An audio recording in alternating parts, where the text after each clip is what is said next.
Good morning, everyone. This is our third or fourth test of Webinar Jam. We have Sarah and Phil with us today, hopefully Sheila on the outside. This was supposed to be a test with set up using a profile, Google Plus profile page, which I was unable to do, so I don't know whether any of our guests have any comments with regards to whether that's possible or not. I had a quick look yesterday on Google and found that everybody that had used Webinar Jam had used a personal profile and couldn't find a way to set this up using a page. So, Sarah, have you any advice or comments? Or I was looking forward to you testing it, so it seems like it's not working, and I'm not surprised, to be honest. There just seems to be much more challenges with the page for everything, and so I'm not surprised that it's the same for the Webinar Jam. I think for as part of my Hangout on Air evolution, I think we're going to move towards doing some Hangouts on Air from brand pages soon, but I would see doing brand pages from Webinar Jam as being another step beyond that, really, because broadcasting from a brand page has its own complexities anyway, without bringing this in, which seems another layer of difficulty, I guess. So it's interesting that no one else has done it. well, I can see how you would run a Hangout on Air using a company page. That's not a problem. What I couldn't work out was how to link Webinar Jam to a page, because when I logged into the original account, obviously I used my personal profile to do that, and I think from that point on you're destined to obviously everything you arrange is done on the profile you use to log in. So what happens if you log in then as your brand page? I mean, that might sound simplistic, but what happens when you do that? Well, I was going to log a call with Webinar Jam support today, because when I set my account up, originally it asked me for my Google Plus account, and I used my personal profile rather than my page. So I'm assuming that's where the problem lies, but I'm not 100% sure. So you might have to buy Webinar Jam as a page if you want to then use it.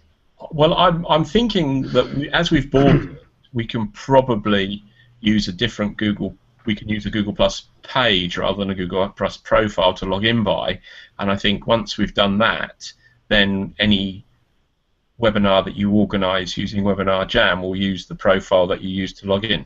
Okay. So, for instance, where I see I might be working in the future is I manage quite a few of my clients' brand pages, so they might be interested in having using Webinar Jam because of the paid aspect or the online polls, etc. So I'd be looking at thinking I could log on as a hotel as their Google Plus page and use this technology. Do you think that's something we'll be able to do then? Or surely it wouldn't be thinking that each brand page needs its own license for the software. Well, it's an interesting one, isn't it? Because I'm assuming a page can be used by multiple people, and if they're using it as a way of licensing, that's why I think I'll log a call with support today to ask, because obviously a profile is an individual license, where a page could be multiple licenses. I get it. Yeah. It'll be interesting. Well, keep us posted on what they say. I will do. It was a public holiday here yesterday, and I think it was Memorial Day in the States, so that's why I've waited for today. So, Phil, if there's anything you want to see, why don't we use the rest of okay, then. Yes, please. To go through our findings so far. Okay, well, one of the things you pointed out to me yesterday was that the comment tracker is different. I feel proficient on the traditional little green bubble comment tracker. So if you were setting that up now, because Sheila's out there watching, isn't she? So we could see if she can talk to us. So how do you set the comment tracker up? Because it's a different thing, isn't it? Okay, so I've just clicked on the Webinar Jam comment tracker, and there's a little box there that says Enable Chat Box, which I've just enabled. Okay. And I'll go into the public chat box and type a message to Sheila. I don't see Sheila in the attendees. Usually you would see her in the attendees. Okay. She did mention today that she might have difficulty joining us, so... We're talking to ourselves. And if I wanted to see the comment tracker from this side, what would I click on? It's not the normal comment tracker icon, is it? No, there's a Webinar Jam toolbox, if you like, on the left-hand side. Yeah. So if you click on that... Yeah. And it's brought up a box saying lots of accounts, because I'd have lots of accounts here. And do I just pick myself, or...? I suppose that because I've not done this before, it wants to know, it's seeing Webinar Jam as an app, and it wants to know if I trust it. So I suppose yeah. That's just fine. pick your account then, the one you... Yeah, I've done that right. I can see more now.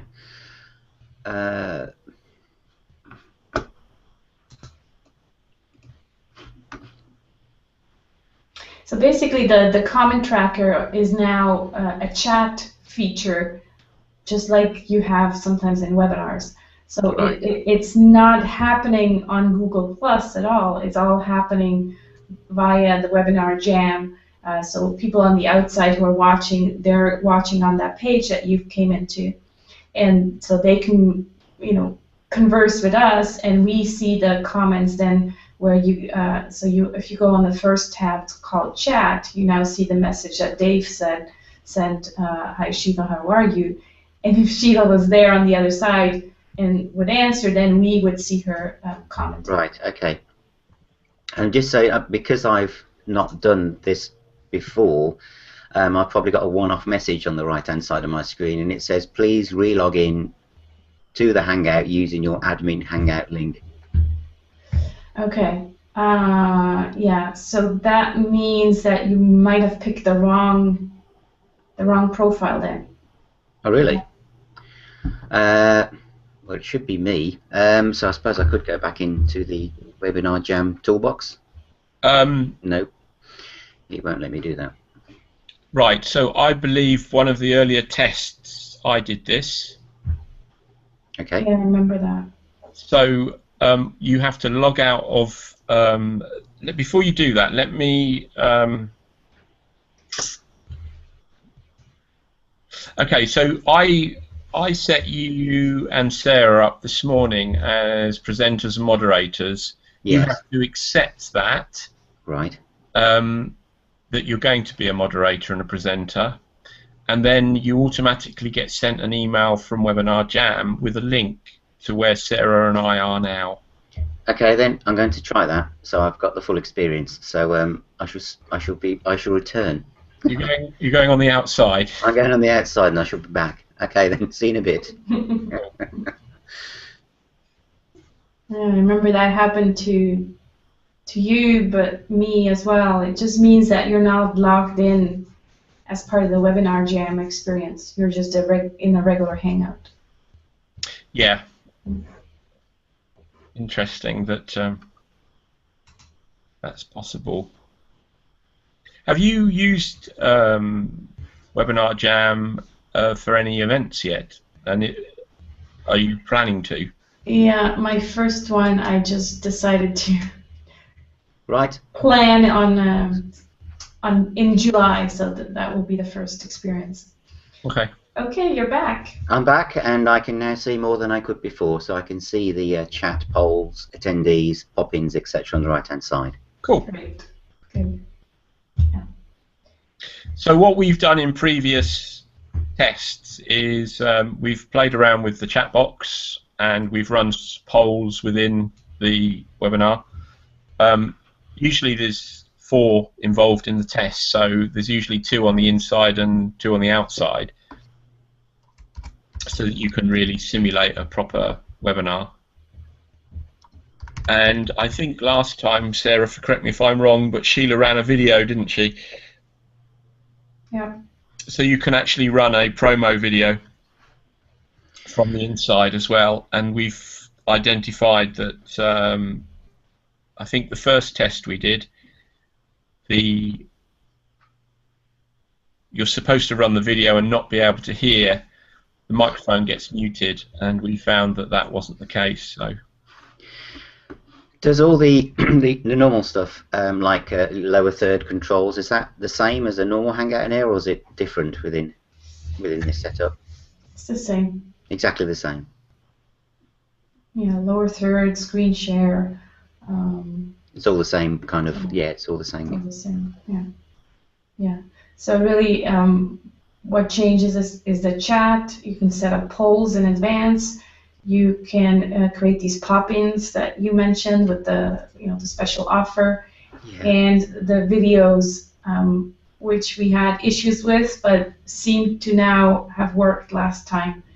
The issue was that people could still, on the outside, could still hear us talk over the video, but last time with Sheila it worked.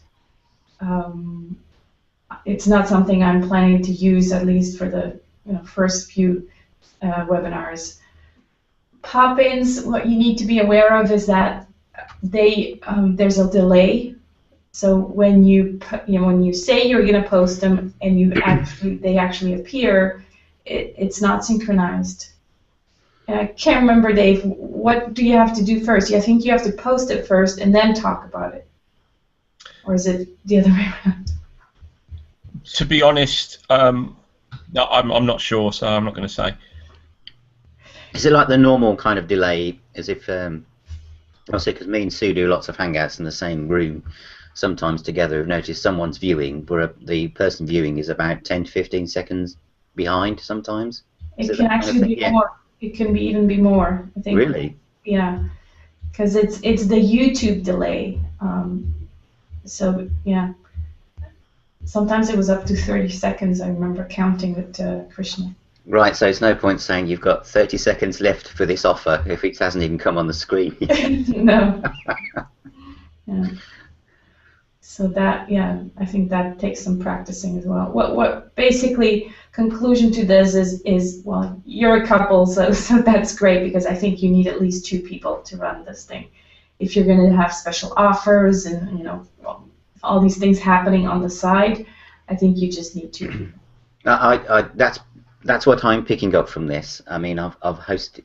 I do a lot of hosting of my own, but obviously, as you get to know us, it's usually me and Sue now in the same screenshot. So one of us is doing the comment tracker. But I think with this technology, you would need at least 2 people. I mean, when we do our music Hangouts on Air, there's actually about 3 of us involved because of the amount of activity that's required. But I think with this, you do need 2 of you. Yeah. Because otherwise, trying to keep eye contact with your webcam is impossible. That's just it. You can't look at the camera and do something on the side. So. No. What about you, Dave? Because obviously it is difficult, isn't it? Because you're trying. It's like part of this relationship marketing thing, and you're trying to give as much eye count as possible. But there is so much potentially going on here. If you're running a poll or you're interacting with comments, even if you have another screen, which I've got to my left. It means you're going to be looking away, and people end up almost just observing somebody rather than actually engaging with them. I totally agree. I think you've got to speak to camera and focus on the presentation and only the presentation, and you'll need somebody, looking at comment tracker and drawing your attention to certain things as they're popping up in the live broadcast. Yeah. I think maybe we can distinguish a paid workshop where it's 10 people or 12, 15 maybe at the max. Then it's more like you're talking to them and you can say, okay, let me check if there's any more chat messages, if there's any more questions. That's different. But if you're trying to promote your brand and you don't know how many people are out there, then you should definitely always look at the camera. So I think I could handle a private workshop, and I will do a private workshop on my own. But if it's a public webinar, then I think yeah, that's a very good distinction actually, because I can actually see how that would work very well if you are doing a private kind of webinar or training session. If you were doing that in real life, you'd be turning around to point at a screen or to look down at your notes or looking at different materials, so people would expect that. So I think, as you say, you could actually say, I'm just going to now bring this up or show this. People would expect you to look away, but it is difficult if you don't know how many viewers you've got. Yeah. Or whether or when people watch the video 6 months hence, they'll think, "Who is this person?" Who just keeps looking down. I do think this tool has benefits over Hangouts on Air. It's really, volume broadcasting. What do you think is the main advantage, Dave? Is it because you can tap into a mailing list? Is that one of the core things that you see? Definitely. I sent you that link yesterday that kind of goes down the list of comparisons between Hangouts on Air, private Hangouts, and Webinar Jam. I just think the administration and the organisation of setting up a Hangout with Webinar Jam is a lot more straightforward. But it's different enough to make mistakes. So I think this is why we've been practicing using the product. Who on Google Plus is kind of using this technology the most, do you think? Is there somebody already doing regular Webinar Jam-based shows? Not that I know of. I know that Ronnie Binzer, uses it and has been testing it.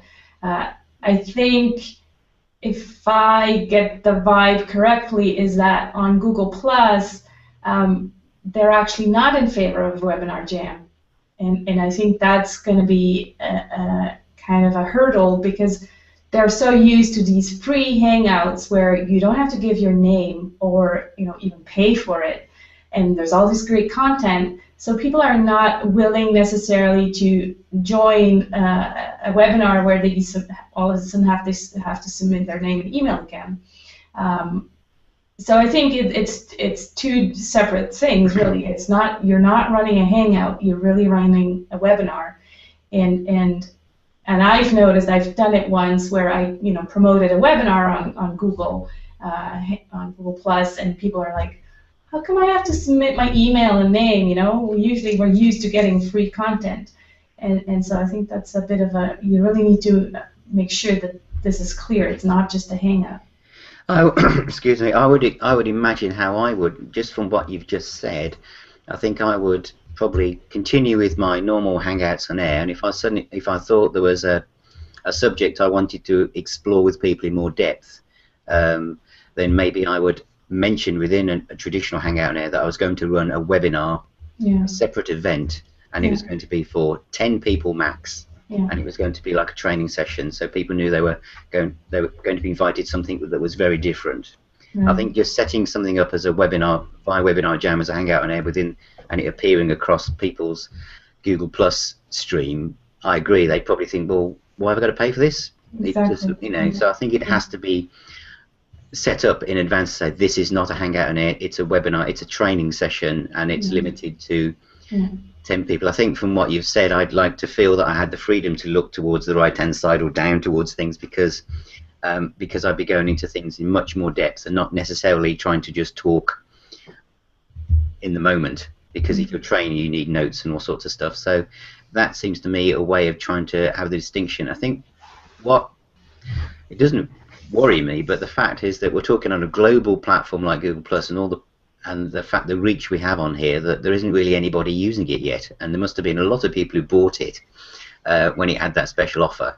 So it's I think that's quite amazing that there isn't anyone already waving a flag for it. I think there are people using it, but they're not people who are on Google Plus, because it's not supposed to be a tool for Google Plusers. It really is supposed to be a way to replace webinar platforms. Right. And don't forget, we're reaching an audience who is not necessarily on Google Plus. Which is a lot of people, yeah.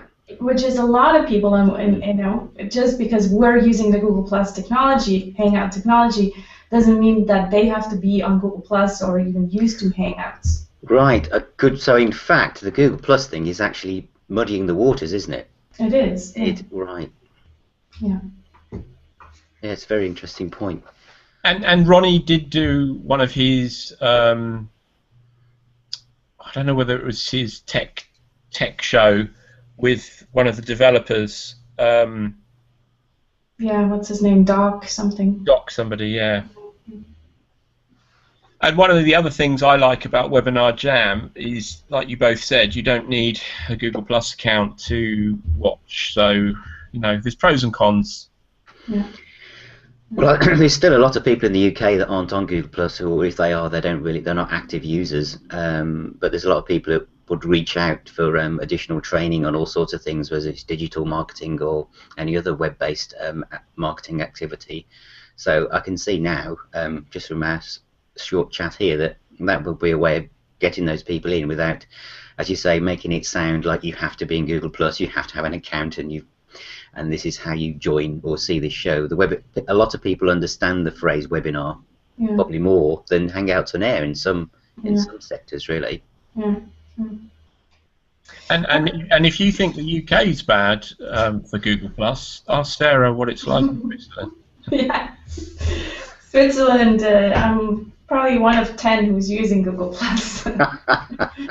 Yeah, no. So that's why Webinar Jam for me is a great way to use the Google Hangout technology without having to explain, oh, this is how it works. No, they just sign up and they get to this page where, wow, miracle, there's a video playing. So I think that's, and like you said, Google Plusers are not necessarily fans of Webinar Jam because they're like, well, we're doing Hangouts, we're doing everything for free. Why all of this and I have to sign up or pay for it? So it'll be interesting how it develops. I'm glad that Ronnie is kind of testing it as well, and he's definitely going to push for that. That we have this paid version, really private, because right now it's only half private. So we'll see how that goes. Well, doing everything for free is not really a sustainable business model. I know, and I always wonder how these guys do it, because they're spending 8 hours on Hangouts, and first of all, when do they work, and how do they get their money? I don't know. Exactly. You can raise your profile, whether it's your personal profile or your brand, to a certain point, but then you have to look down and think, how do I charge my hours, and to what am I charging them to? Yeah. Because whether you've got an accountant or not, you've got to think, I've got to be at some point bringing some money in. So there has to be a monetizing aspect to it. And that was one of the aspects that I thought Webinar Jam was ideal for that. So, I mean, I can't see that some of the kind of A-list profile Hangout on Air people can sustain what they do continuously, because they're giving away a lot of. I know you're supposed to give away everything you know, all your best stuff, and people will come to you because they feel you must know so much more. But I think after a while, it doesn't make commercial sense to me. No. I'm just going to stop the broadcast now, because we've kind of gone to the half hour, and then we'll just carry on chatting. So I'm just ending the broadcast now.